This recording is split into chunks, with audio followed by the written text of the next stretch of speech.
স্বরচিত কবিতা পাঠ করছি। কবিতার শিরোনাম শাক্যমুনি। রাজকুল তিলক তুমি হলে সবার পূজনীয়, জ্ঞান সাধনায়ও হলে তুমি বরণীয়।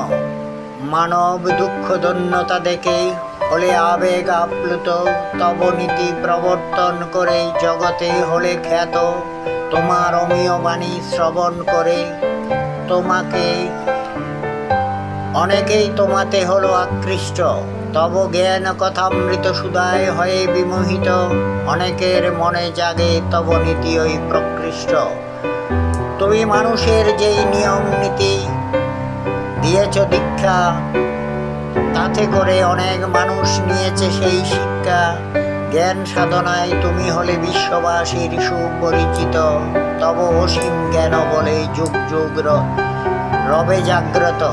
বুদ্ধত্ব লাভ করে তব পিতামাতার কাছে হলে ভাগ্যবান, তব জ্ঞান দীপ্ততার কবুও হবে না ম্রিয়মান।